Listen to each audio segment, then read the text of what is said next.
श्री कृष्ण गोविंद हरे मुरारी, हे नाथ नारायण वासुदेवा। श्री कृष्ण गोविंद हरे मुरारी, हे नाथ नारायण वासुदेवा। हे नाथ नारायण वासुदेवा, हे नाथ नारायण वासुदेवा। श्री कृष्ण गोविंद हरे मुरारी, हे नाथ नारायण वासुदेव। बोलो श्री कृष्ण भगवान की जय।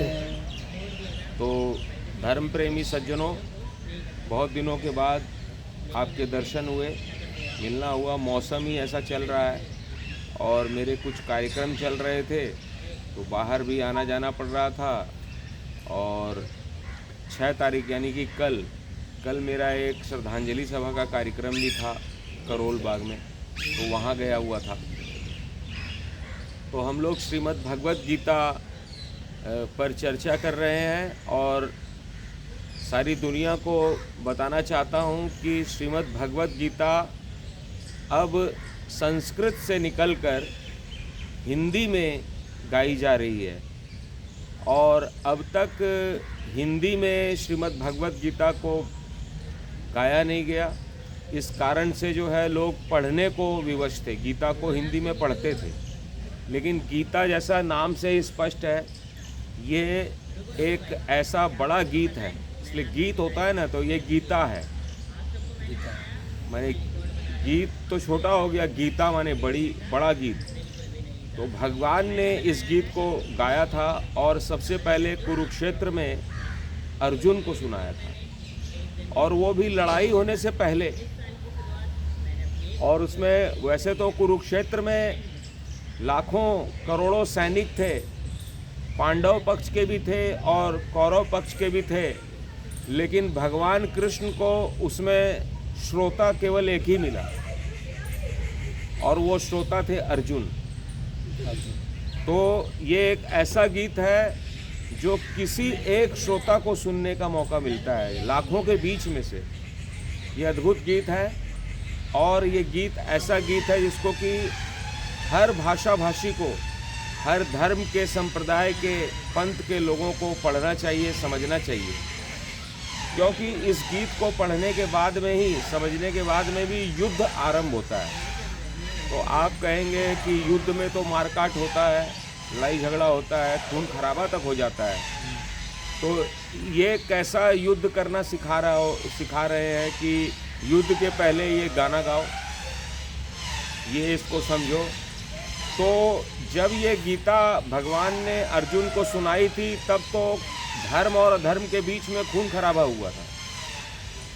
लेकिन अब हम लोग इसको पढ़ के क्या खून खराबा करना चाहते हैं?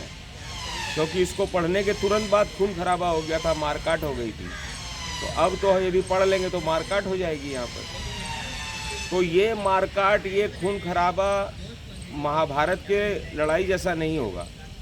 अब जो मारकाट होगी वो होगी हमारे जीवन के में जो कठिनाइयाँ आती है, जो बाधाएं आती है, उन बाधाओं से हमें लड़ना है, उन बाधाओं को दूर भगाना है, मारना पीटना है। भागो यहाँ से, हमारे रास्ते में मत आओ, अड़ंगा मत लगाओ, कोई अड़चन ना आए, कोई अड़चन ना आए। तो वो जो लड़ाई है, वो इसको पढ़ने के बाद में अपने जीवन की लड़ाई लड़नी है और सफल होना है। तो भगवान कृष्ण ने 4थे अध्याय का शुभारंभ करते हुए कहा अर्जुन से कि प्रथम प्रभाकर से कहा अजर योग विज्ञान, रवि ने यह विज्ञान किया वैवस्वत को दान। भगवान बोले अर्जुन से कि अर्जुन, ये जो ज्ञान है गीता का, जो आज मैं तुम्हें सुना रहा हूँ, ये सबसे पहले मैंने सूरज को सुनाया था। अब कोई आदमी कहे कि मैंने ये सूरज को सुनाया था, तो उसको सुनने वाले को लगेगा कैसा बेवकूफ़ बना रहा है। सूरज को कोई सुना सकता है क्या? और तब कहते हैं कि अजर ज्ञान जो रवि से पाया, मनु ने इक्ष्वाकु को सुनाया। और फिर सूरज ने ये ज्ञान मुझसे पाकर मनु को सुनाया और फिर इक्ष्वाकु को सुनाया। ये सब राजा हुए थे, इनको सुनाया गया। फिर भगवान कहते हैं कि अर्जुन परंपरागत क्रमशः सुना राज ऋषियों ने भी यह। फिर राज ऋषियों ने इसको सुना। और फिर किंतु भूमि पर बहुत काल तक लुप्त रहा यह ज्ञान हाल तक।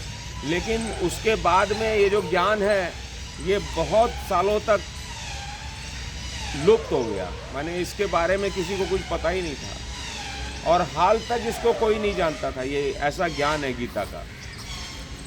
है मेरा प्रिय भक्त सखा तू, तभी तुझे यह योग कहा हूँ। और अर्जुन तू मेरा भक्त है, तू मेरा मित्र है, इसलिए मैं तेरे को ये ज्ञान बता रहा हूँ। जैसे कि आज हम लोग यहाँ बैठे हैं, तो आज आपने फ़ोन करके मुझे बुलाया और बोला कि भाई हम सुनना चाहते हैं।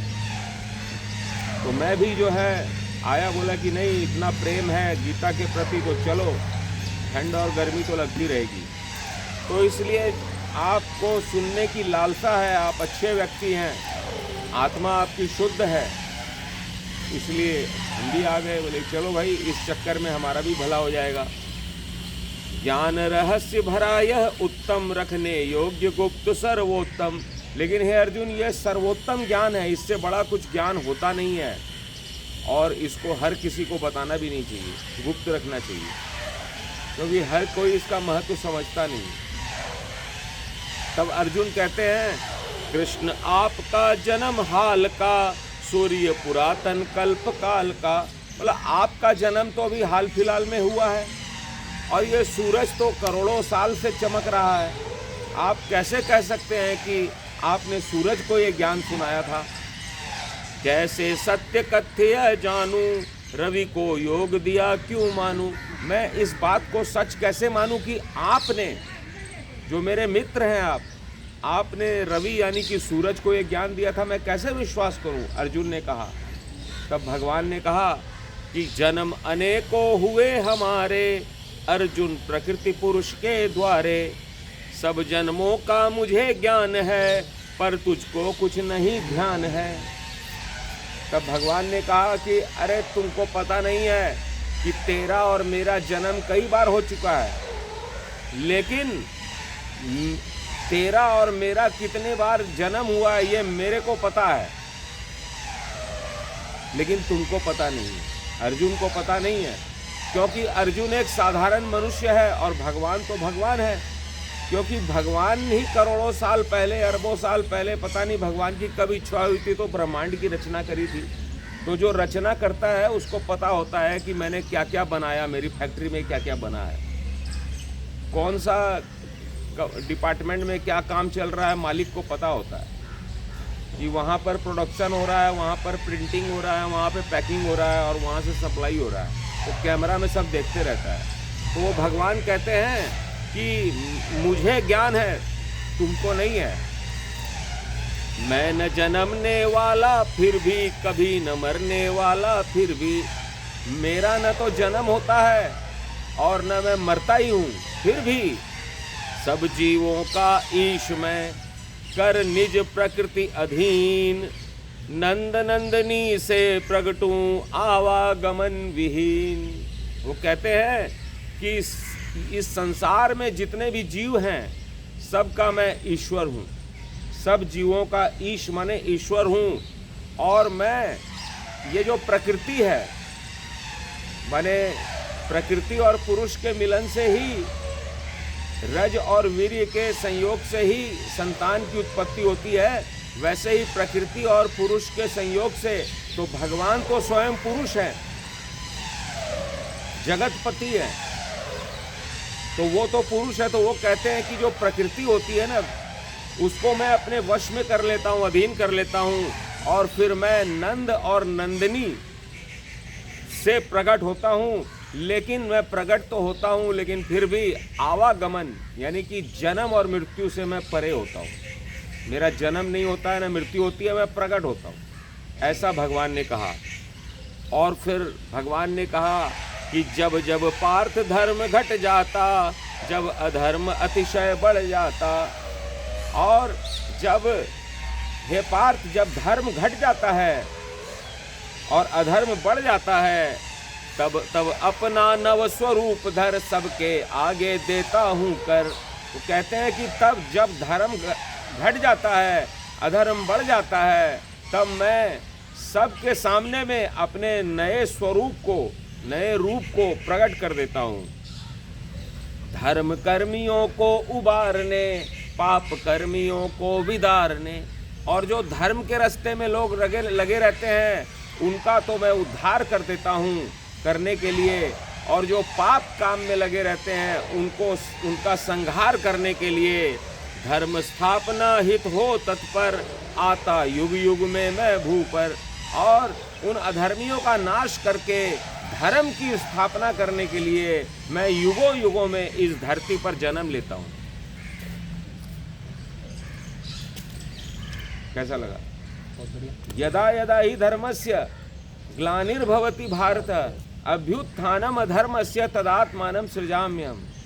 वो कहते हैं कि जब जब पार्थ धर्म घट जाता, जब अधर्म अतिशय बढ़ जाता, तब तब अपना नव स्वरूप धर सबके आगे देता हूँ कर। धर्म कर्मियों को उबारने, पाप कर्मियों को विदारने, धर्म स्थापना हित हो तत्पर, आता युग युग में मैं भू पर। भू माने धरती पे आता हूँ मैं। जैसे कि वो किस रूप में आता है आपको पता ही नहीं चलेगा, वो आपके बीच में है और आप सोच रहे हैं कि वो साधारण मनुष्य है, लेकिन ऐसा नहीं होता है। वो विशेष होता है जो विशेष कार्य करता है। किसी भी रूप में आया हुआ है, आपको पता नहीं चल रहा है मेरे को। और कुछ लोग जानते हैं, यदि मैं बोलूँगा ना उसका नाम कि कौन है वो, तो आप बोलेंगे बकवास करता है, ये पार्टी पॉलिटिक्स करता है। समझ गए? तो दिव्य अलौकिक जन्म कर्म मम, जाना जिसने तत्व महत्तम। भगवान कहते हैं कि मेरा जो जन्म है और मेरा जो कर्म है, माने मेरा जो अवतरण है और मेरे जो काम है, जो इस अलौकिक बात को जान लेता है, पुनर्जन्म ना पाता तजतन, मुझे प्राप्त हो जाता वह जन। जो मेरे इस कर्म को जान लेता है, वो आदमी जो है फिर से पुनर्जन्म नहीं पाता है और वो मुझी को प्राप्त कर लेता है। इस बात को समझिए आप, मुझी को प्राप्त कर लेता है। आप चाहते हैं कि बार बार आपका जन्म हो, सर्दी गर्मी में परेशान हो, बार बार आप जो है ऑफिस में काम करने जाएं और जो है प्रदूषण को झेलें, लफड़ा झंझट, बच्चा पैदा करें, ये सब चाहते हैं, तब तो कोई बात नहीं है। यदि नहीं चाहते कि भाई अब एक बार हो गया, टेस्ट कर लिया, सब कुछ हो गया, अब तो भगवान तू अपनी शरण में मेरे को रख ले, मेरे को इस जन्म मरण के चक्कर से छुटकारा दे दे। क्योंकि बताया गया है ग्रंथों में कि जो छुटकारा होता है, जो मुक्ति होती है, वो बड़ी चीज़ होती है। और बार बार जन्म लेना, बार बार मरना, ये अच्छी चीज़ नहीं मानी गई है। तो यदि कोई व्यक्ति चाहता है कि उसका जन्म अब दोबारा ना हो, तो वो इस बात को समझ ले कि भगवान का जो जन्म है और भगवान का जो कर्म है वो अलौकिक है, वो वही करता है सब कुछ। यदि सिर्फ इतना ही जान ले तो वो मुक्ति हो जाता है, वो भगवान को ही प्राप्त कर लेता है। बोलो श्री कृष्ण भगवान की। रहित क्रोध भय राग रहे जो, रख मुझ में अनुराग रहे जो। जो व्यक्ति क्रोध और भय राग इसके बिना रहता है, यानी कि जो क्रोध नहीं करता है, जो भय नहीं करता है, जो किसी से राग द्वेष नहीं करता है, रख मुझ में अनुराग रहे जो। और जो भगवान में ही अनुराग रखता है कि नहीं भगवान ही सब कुछ है, भगवान से ही जो प्यार करता है, हे जो आश्रित ऐसे मुझ पर प्राप्त हो चुके मुझको तप कर। जो ऐसे लोग जो मेरे को मानते थे, जो मेरे ऊपर आश्रित थे, मेरे को अनुराग करते थे, ऐसे लोग, ये जो तप है ये मानना ही तपस्या है। ऐसा तपस्या करके वो मेरे को प्राप्त हो गए हैं, वो सब मेरे पास में है वैसे लोग। अर्जुन मुझको जो जू भजता, मैं भी उस नर को त्यों भजता। आप भगवान को जिस रूप में मानेंगे भगवान आपको उसी रूप में दर्शन देगा। किसी ने बोला कि ये भगवान मेरा बच्चा ही बन जाए, तो उसके घर में भगवान बच्चा ही बन के जन्म ले लिया। किसी ने बोला कि ये मेरा पिता है, तो भगवान ने पिता बनकर उसकी रक्षा की। किसी ने बोला कि मेरे को माता नहीं है, भगवान तू मेरी माँ बन जा, तो भगवान उसके माँ बन के। और किसी ने तो बोला कि भगवान मेरे घर में तू नौकर बन जा, तो भगवान उसके घर में नौकर तक बन गया।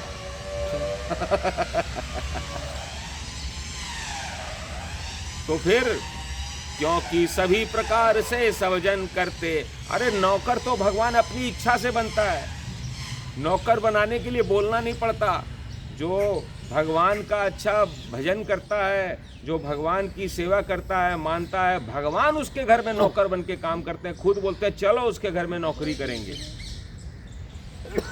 जैसे सुदामा था, जैसे नरसिंह मेहता था, जैसे कवि विद्यापति थे, इन लोगों के घर में भगवान नौकरी करते थे। हाँ, तो देव पूजते हैं वही फल की जिनको चाह, कर्मजन्य सिद्धि उनको मिलती शीघ्र अथाह। लोग कहते हैं कि जिनको फल की इच्छा होती है, जैसे मेरे को नोट मिल जाए, मेरे को कोई सफलता मिल जाए, मेरे को प्रसिद्धि मिल जाए, मेरे को बेटा मिल जाए, पोता मिल जाए, गाड़ी बंगला मिल जाए, इस तरह की चाह लेके यदि कोई देवता का पूजन भजन करते हैं, तो भगवान कहते हैं कि ये उनको मिल जाता है। जैसी चाह आप रखोगे वो आपको मिल जाएगा, और वो शीघ्र मिल जाती है। कर्मजन्य सिद्धि उनको, कर्मजन्य मतलब प्रत्येक कर्म में लिखा रहता है कि इस कर्म में कौन सा फल मिलेगा, तो वो वैसे वैसे जब करता है तो उसको वैसे मिल भी जाता है। तो इस प्रकार से 12 श्लोक हमने चौथे अध्याय के किए हैं। 12, कल से 13वां करेंगे। श्री कृष्ण गोविंद हरे मुरारी, हे नाथ नारायण वासुदेवा।